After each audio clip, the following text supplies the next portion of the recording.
Delhi high court justice के घर होली की शाम लगी एक छोटी सी आग ने अचानक ऐसे बड़े राज खोल दिए जिससे सुप्रीम कोर्ट से संसद तक और सड़क से सोशल मीडिया तक सनसनी फैला दी। कौन है जस्टिस यशवंत वर्मा, उनके बंगले पर कैसे मिले बेहिसाब नोट और जजों की जांच और सजा का प्रोसेस क्या होता है, जानेंगे आज के पूरे एक्सप्लेनर में। मैं हूं आपके साथ जानवी जायसवाल, आप देख रहे हैं news 18 digital platform. Delhi high court के जस्टिस वर्मा के बंगले में कैसे मिला बेहिसाब के कैश, इस सवाल को लेकर जवाब भी जान लेते हैं।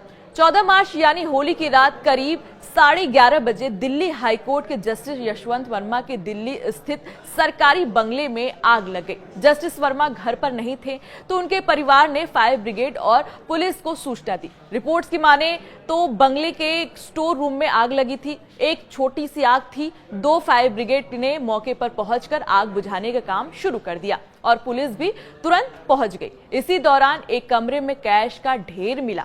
इलाहाबाद हाईकोर्ट बार एसोसिएशन ने इस मामले में प्रस्ताव पारित किया है जिससे इस रकम को 15 करोड़ बताया जा रहा है। पुलिस सूत्रों के मुताबिक तुगलक रोड पुलिस स्टेशन के रजिस्टर में मामले की एंट्री की गई, लेकिन कहीं भी कैश मिलने का जिक्र नहीं किया गया। दोबारा मैं बोल रही हूं, कहीं भी कैश का जिक्र नहीं किया गया था। Delhi fire brigade chief Atul Garg का कहना है कि जस्टिस यशवंत वर्मा के घर आग बुझाने के दौरान फायर ब्रिगेड की टीम को कोई भी कैश नहीं मिले। गर्ग के मुताबिक 14 मार्च की रात 11:35 लुटियंस दिल्ली में बने जज के बंगले पर आग लगने की खबर मिली। टीम जब वहां पहुंची तो आग स्टोर रूम में लगी थी जिसे बुझाने में 15 मिनट का वक्त लगा। इसके तुरंत बाद हमने पुलिस को खबर दे दी। ये पूरा मामला पुलिस को सौंप दिया गया। अब सवाल यह है कि जस्टिस वर्मा के घर जो कैश मिले वो किसी को नहीं पता थे, लेकिन ये पूरी बात कैसे वायरल हो गई। रिपोर्ट्स के मुताबिक जस्टिस यशवंत वर्मा के घर जैसे ही जलते हुए नोट दिखे, इसकी सूचना पुलिस के आला अधिकारी को दे दी गई। अधिकारी के जरिए ये सूचना सुप्रीम कोर्ट के चीफ जस्टिस संजीव खन्ना और दिल्ली हाई कोर्ट के चीफ जस्टिस यशवंत उपाध्याय के कार्यालय तक पहुंची। किसी ने इस घटना के वीडियो और फोटो भी बनाए जो सीजीआई को भेज दिए गए। सूचना मिलने पर Delhi high court chief justice ने इन हाउस जांच प्रक्रिया शुरू की, जिसमें सबूत और जानकारी इकट्ठा की जा रही है। इस बीच कुछ मीडिया रिपोर्ट्स में ये खबर लीक हो गई और यशवंत वर्मा पूरी तरीके से वायरल हो गए। वहीं कांग्रेस सांसद जयराम रमेश ने शुक्रवार को इस मुद्दे को सदन में उठाते हुए कहा कि आज सुबह हमने एक चौंकाने वाली खबर पढ़ी जिसमें दिल्ली हाई कोर्ट के एक जज के घर में भारी मात्रा में नकदी बरामद की गई। बात सामने आई। उन्होंने चेयरमैन से अनुरोध किया कि न्यायाधीश जवाबदेही बढ़ाने के लिए सरकार को दिशा निर्देश दिए जाएं। वहीं राज्यसभा के चेयरमैन और उपराष्ट्रपति जगदीप धनखड़ ने इस पर जवाब देते हुए कहा कि सिस्टम में पारदर्शिता और जवाबदेही जरूरी है और इस मुद्दे पर हम एक स्ट्रक्चर्ड डिस्कशन करवाएंगे। इस बीच दिल्ली हाईकोर्ट के चीफ जस्टिस ने 21 मार्च को अपनी जांच रिपोर्ट भारत के मुख्य न्यायाधीश को सौंप दी है। रिपोर्ट की जांच के बाद आवश्यक कार्रवाई के लिए आगे की प्रक्रिया की जाएगी। अब सवाल यह है कि क्या दोषी पाए जाने पर जज को भी सजा मिलती है? बड़ा सवाल है।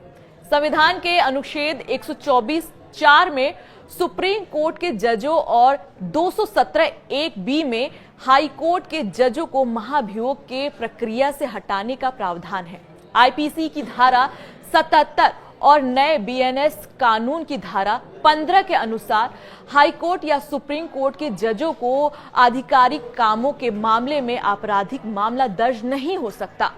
आशीष पांडे कहते हैं कि दोषी पाए जाने पर किसी भी जज को सजा मिल सकती है, लेकिन यह जेल भेजे जाने या जुर्माना लगाने जैसी सजा नहीं होती। या फिर ऐसा भी कह सकते हैं कि आम आदमी को जैसी सजा मिलती है वैसी सजा नहीं मिल सकती।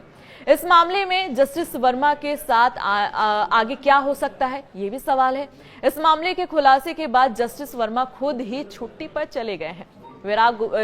विराग गुप्ता कहते हैं कि सिटिंग जज के मामले में हाई कोर्ट या सुप्रीम कोर्ट में पीएलआई या न्यायिक सुनवाई संभव नहीं है। Justice Verma Delhi high court में ट्रांसफर होकर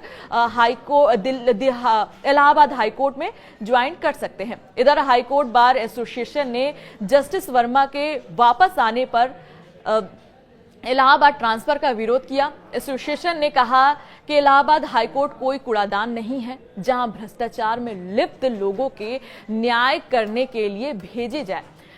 इलाहाबाद